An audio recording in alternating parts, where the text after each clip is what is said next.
मुबारक हो, मुबारक हो। फिर से इलेक्शंस हैं।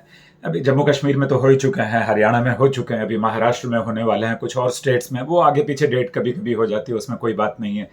इलेक्शंस लगातार होते रहने चाहिए, क्योंकि समाज में सामाजिक लोगों को, नागरिकों को भी तो आदत हो जाती है इलेक्शंस की। भाई इलेक्शन में हो रहे, क्या कुछ आर वी मिसिंग समथिंग? हाँ, तो वो यही आप मिस कर रहे थे। अभी देखिए कि इलेक्शंस में कैसा है कि जम्मू कश्मीर में जैसे इलेक्शंस हुए, वहां सरकार बनी, आतंकवाद खट खट खट खट खट बढ़ गया। मारे कौन? पीछे से हमारे सैनिकों को मारे कौन गए? जो वहां मजदूर थे। हाँ, पर आपको क्या फर्क पड़ता है? आपको तो इलेक्शन से मतलब है। इलेक्शंस में तो हो गया, सब कुछ ठीक ठाक हो गया। हाँ, फिर वहां से चले आइए, हरियाणा में चले आइए, आप देखिए, ये कीजिए, ये कीजिए। ये जंग और मोहब्बत में सब जायज है, क्या बात कर रहे हैं?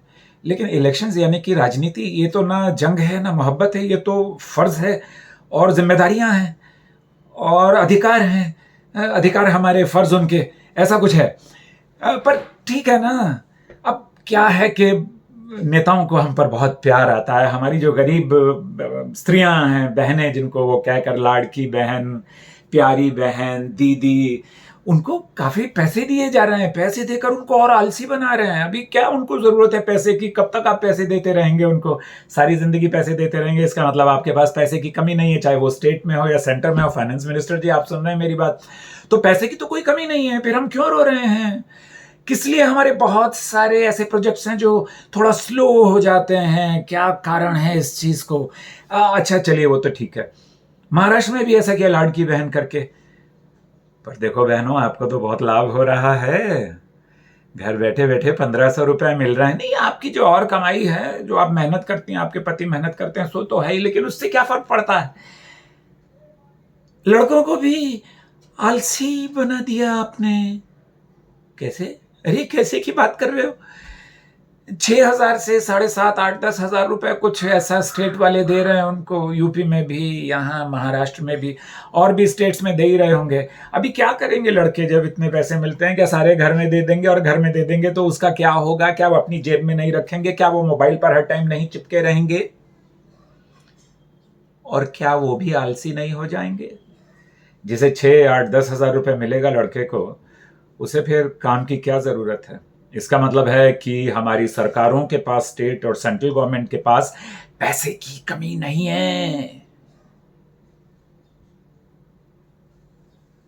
इलेक्शन में जिसको भी टिकट देती है ना, कोई भी, जो भी पार्टी है, इसे मैं आजकल पार्टी नहीं कहता हूं, मैं कंपनी कहता हूं। राजनीतिक कंपनी जब किसी भी इंसान को टिकट देखती है ना, उसके पास में एक सर्टिफिकेट देखें, पूरा ब्यौरा। क्या चीज?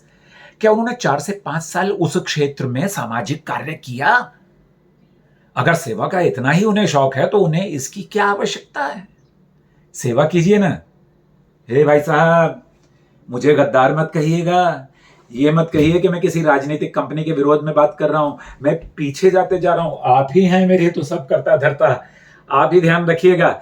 नहीं, मेरे कहने का मतलब क्या था जी आपको, कि आप ये कहते हैं कि इलेक्शन में आपने ये कर देंगे, ये वादा, वो वादा। वो वादे की सीढ़ियों पर इंसान अपना घर बना लेता है कि मेरा तो ये हो जाएगा, मेरा तो वो हो जाएगा। करोड़ों रुपए शायद मुझको मुफ्त में मिल जाएंगे, क्योंकि सरकार के पास तो पैसा बहुत है। भाई साहब, कचरे का तो आप कुछ नहीं कर सके जिससे बीमारियां हो रही हैं। और आपको इतने अस्पताल बनाने की क्या जरूरत है? हर स्टेट में इतने सारे पार्क्स हैं, मैदान हैं। मैदान मैदान इंग्लिश की बात है ना। तो इतने सारे मैदान हैं, उसमें एक दो योगा के प्रशिक्षक, एक दो फिजिकल ट्रेनिंग के प्रशिक्षक दे दीजिए। एक तो एक्स्ट्रा जो एक कारोबार आप शुरू, कारोबार का मतलब है नौकरियां दे देंगे, तो लोगों को उसमें बड़ी खुशी होगी और लोग स्वस्थ रहेंगे। फिर ऐसा नहीं कि वो प्रशिक्षक बैठे रहें, आप लोगों को भेजिए कि अगर उस पार्क में आप जाएंगे अपनी डायरी लेकर और लिखवाएंगे, हर इंसान वहां जो जरूरतमंद है, जरूरतमंद का मतलब है कुछ लोग प्राइवेट जिम में चले जाते हैं, वो मैं एकता गुप्ता वाली जिम की बात नहीं कर रहा हूं। तो नहीं, वहां तो अभी वहां की सरकार ने तो कह ही दिया है ना कि अब स्त्रियों को स्त्रियां प्रशिक्षक सिखाएंगी और पुरुषों को पुरुष। इसे कॉमा लगाओ इसमें, मैं कहां बीच में इधर उधर की बात ला रहा हूं, क्षमा कीजिएगा मुझे। तो ऐसा क्यों नहीं करते? फिर अस्पताल बनाने की जरूरत नहीं पड़ेगी। अरबों रुपए दवाइयों में खर्च कर देती है सरकार और पब्लिक, वो पैसा बच जाएगा। और जो इतना पोल्यूशन फैला हुआ है, आप कहते हैं कि ये प्रगति है। प्रगति किस बेस पर, किस आधार पर? हमारे फेफड़ों की कुर्बानी के आधार पर, हमारे हृदय की कुर्बानी के आधार पर? ये आजकल कुछ ऐसा मार्ग बनाते हैं दिल का, इसके आधार पर तो नहीं चाहिए ऐसी प्रगति। शहर में जगह नहीं है पार्किंग के लिए और हम कारें बेचते चले जा रहे हैं। शहर में जगह नहीं, हम पुरानी बिल्डिंग तोड़कर नई बिल्डिंगें खड़ी करते चले जा रहे हैं।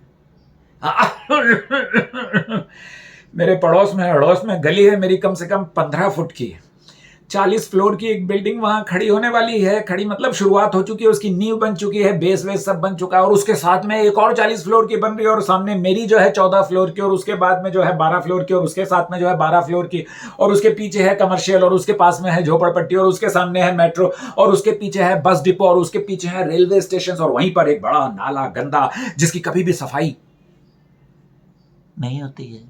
मेरे कहने से क्या मतलब है, आप खुद जाकर देखिए, फोटो खींचिए ऐसे करके, top angle, low angle, front, close, mid shot, खींचिए जाकर। मेरे कान गर्म हो रहे हैं, मैं झूठ बोल रहा हूं क्या?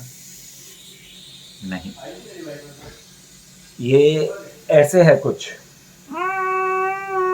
ना। मैं आपसे माफी नहीं मांग रहा हूं, मैं इसलिए कान खींच रहा हूं क्योंकि मेरी बातें सुनकर जिन लोगों के दिमाग गर्म हो रहे हैं, कहीं वो मेरे कान गर्म ना कर दें। पपड़ पपड़ पपड़ पपड़